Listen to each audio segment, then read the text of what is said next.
Assalamualaikum dan salam sejahtera. Cikgu akan ajar biologi tingkatan 5 bagi tema 1 iaitu fisiologi tumbuhan berbunga. Okey.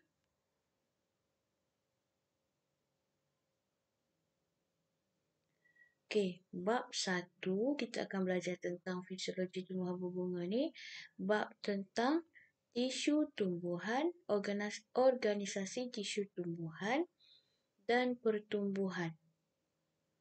Okey, bagi bab 1, organisasi tisu tumbuhan dan pertumbuhan. Okey, kita akan, bila kita belajar bab ni, kita akan tahulah apa tisu-tisu yang membentuk tumbuhan, bagaimana anak benih tu boleh berkembang dari anak benih jadi anak pokok, dan macam mana kita boleh anggar usia sebatang pokok tu berdasarkan kayu dia, dan kenapa kayu balak ni dikatakan khazanah negara, ataupun kenapa rumput boleh hidup lebih lama berbanding pokok padi. Okay, semua persoalan tu akan terjawablah bila kamu tahu tentang fisiologi tumbuhan. Okey, di sini ada sedikit info biologi. Okey, pencahayaan LED untuk kilang tanaman. Apa itu kilang tanaman? Okey, kilang tanaman tu merupakan satu sistem pengeluaran tanaman dalam bangunan. Contoh sebelum ni kilang hanya buat produk-produk fizikal yang kamu nampak sahaja. Tapi sekarang dah ada kilang yang membekalkan tanaman. Okey, pokok-pokok ditanam dalam bangunan, kemudian elemen seperti cahaya, suhu, gas karbon dioksida dan kelembapan udara dikawal secara buatan. Okey, jadi manusia yang mengawal elemen-elemen ni. Okey. Jadi kilang tu dapat menghasilkan tanaman yang berkualiti lah, berterusan sepanjang tahun, tak perlukan musim-musim tertentu. Okay, sebab musim ni dia ikut cuaca. Jadi bila dah ada kilang tanaman, dia tak perlulah ikut bermusim dan dia boleh dihasilkan sepanjang tahun. Okey. Kilang ni adalah tertutup dan pokok ditanam secara hidroponik, tidak memerlukan tanah. Hidroponik yang bertingkat lah supaya dapat memuatkan lebih banyak tanaman. Okey, dan kilang ni menggunakan lampu LED sebagai sumber cahaya. Kenapa? Sebab tumbuhan juga perlu menjalani fotosintesis. Jadi dia guna lampu LED untuk menggantikan cahaya matahari. Lampu LED adalah lebih baik berbanding lampu biasa kerana dia kurang haba, tak menyebabkan keadaan dalam tu panas, dan dia menjimatkan tenaga elektrik lah untuk dibuka 24 jam ataupun beberapa jam yang sesuai dengan tumbuhan tersebut lah. Guna lampu LED juga dapat meningkatkan penghasilan nutrien dan bahan antioksidan dalam daun. Okey. Itu tentang kilang tanaman yang menggunakan cahaya LED, cahaya dari lampu LED. Okey, kita pergi kepada 1.1 dalam bab 1 ni. Okey. Organisasi tisu tumbuhan. Okey. Dalam tumbuhan ada dua jenis tisu, iaitu tisu meristem dan tisu kekal. Okey. Kita akan belajar tisu kekal dahulu. Okay, tisu kekal ada 3 jenis. Epidermis, asas, vaskular. Okay. Tisu asas ada 3. Parenkima, kolenkima, sklerenkima. Tisu vaskular ada 2. Xilem dan phloem. Tisu epidermis hanya tisu epidermis sahajalah. Okay, pertama kita pergi dulu kepada tisu kekal. Apa itu tisu kekal? Tisu kekal adalah tisu yang dah matang, yang dah mengalami pembezaan ataupun sedang mengalami pembezaan. Apa itu pembezaan? Tisu itu dah membentuk, dah menunjukkan sesuatu bentuk bahagian tumbuhan. Okay. tiga jenis tisu kekal tadi, epidermis, asas dan vaskular. Okey, kamu boleh rujuk di gambar ni. Kamu boleh tengok tisu epidermis. Ini adalah kerata rentas daun. Ini kerata rentas batang dan ini kerata rentas akar. Bila kamu tengok di sini, di lapisan luar adalah epidermis. Ini lapisan luar daun, ini lapisan luar batang, juga tisu epidermis, dan ini lapisan luar akar. Tisu epidermis. Okey, jadi tisu epidermis ni meliputi seluruh bahagian tumbuhan lah dan dia berada di lapisan luar.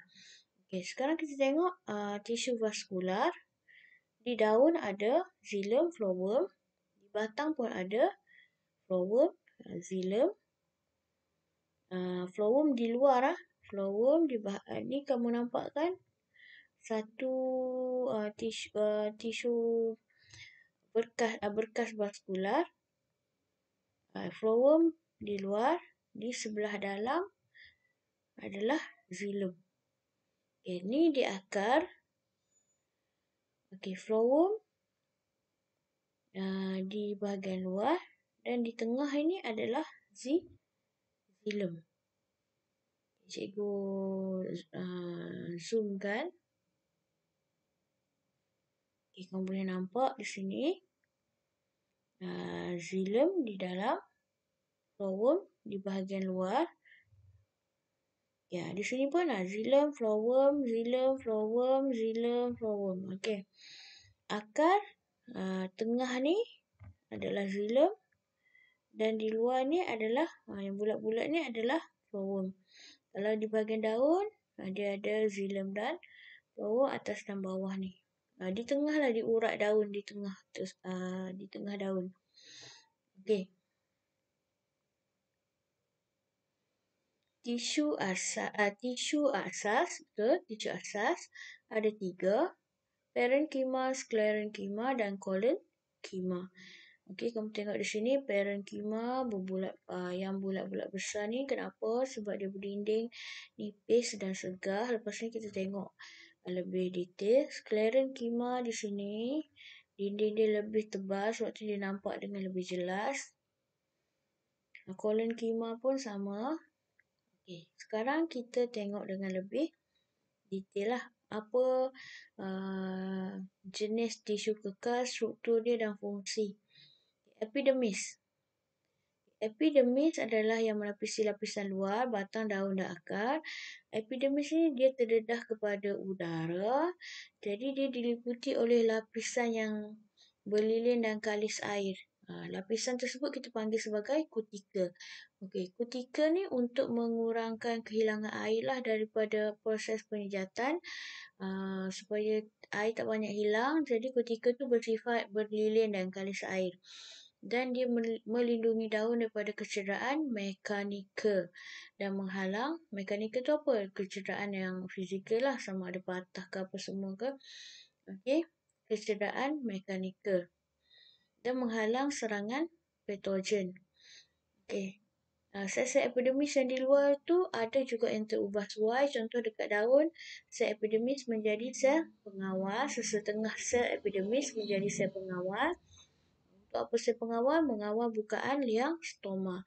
Dan pada akar ada juga sel epidermis yang menjadi sel rambut akar supaya meningkatkan luas permukaan sebab akar nak menyerap air dan garam mineral. Jadi bila lebih luas permukaan akar, lebih banyak yang dapat diserap. Okey, tisu asas ada 3, parenchyma, collenchyma, sclerenchyma. Okey, parenchyma adalah sel hidup yang paling ringkas yang belum mengalami pembezaan. Okey, dinding sel dia adalah nipis yang kita tengok tadi, dia lebih besar. Kamu boleh rujuk buku teks kamu sambil cikgu terangkan ni, kamu boleh rujuk buku teks kamu. Tisu parenchyma ni dia berada dalam keadaan segar untuk memberi sokongan kepada pokok lah, terutamanya tumbuhan herba. Dia juga terlibat dalam fotosintesis dan membantu penyimpanan kanji dan gula yang terhasil daripada fotosintesis dan terlibat dalam pertukaran gas. Parenkima juga terlibat dengan dalam baik pulih dan pencernaan semula tisu tumbuhan dan dalam pengangkutan sistem vaskular. Okey, kolenkima. Kolenkima juga adalah sel hidup apabila dia matang dan akan menjadi sel yang lebih fleksibel. Okey, dinding kolenkima diperbuat daripada pektin dan hemiselulosa. Sebab itulah dia lebih tebal berbanding parenkima. Okey, untuk apa kolenkima? Sama juga untuk sokongan mekanikal. Kolenkima ni dia lebih anjal lah. Sebab tu dia boleh memberi sokongan mekanikal. Kalau parenkima tadi, dia juga bagi sokongan kepada tumbuhan herba dan dia banyak terlibatlah dalam menyimpan bahan hasil fotosintesis, pencernaan semula dan pengangkutan sistem vaskular. Kalau kolenkima, dia lebih terlibat kepada sebagai sokongan mekanikal. Okay, sklerenkima. Sklerenkima adalah sel-sel mati. Kalau kolenkima dan parenkima, sel hidup, dia adalah sel mati bila matang dan dinding yang paling tebal. Antara ketiga-tiga ni, sklerenkima lah yang paling tebal. Jadi dia memberi sokongan dan kekuatan mekanikal pada bahagian tumbuhan yang matang. Dia membantu juga pengangkutan air dan nutrien. Okey.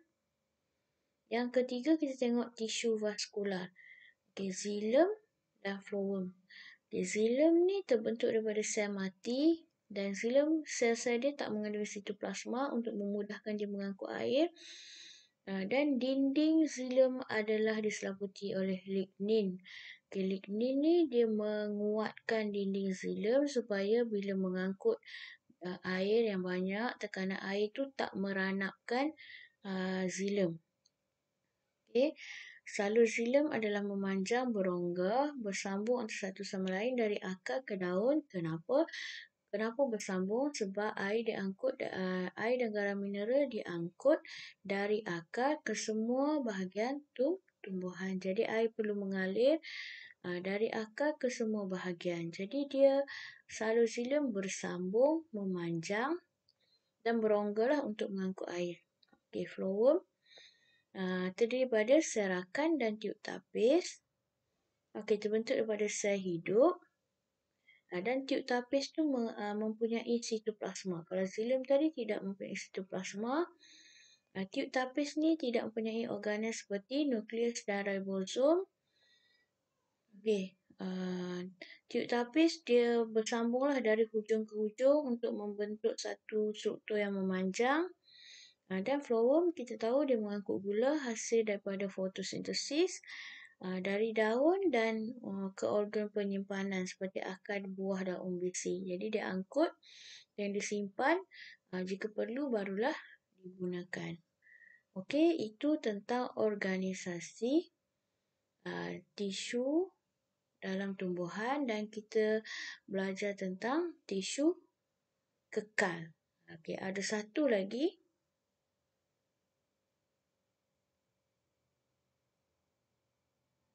Iaitu tisu meristem. Okey, nanti kita akan belajar lagi tentang tisu meristem. Hari ini kita dah belajar tentang tisu kekal, ada 3, epidermis, tisu asas dan tisu vaskular. Okey, sebelum kita masuk tentang tisu meristem kemudian, okey, tengok praktis formatif 1.1. Kamu boleh buatlah dalam buku nota kamu. Nanti kita akan bincangkan. Kamu jawab soalan 1, 2 dan 3. Nanti kita akan bincang dalam grup. Okey, itu saja.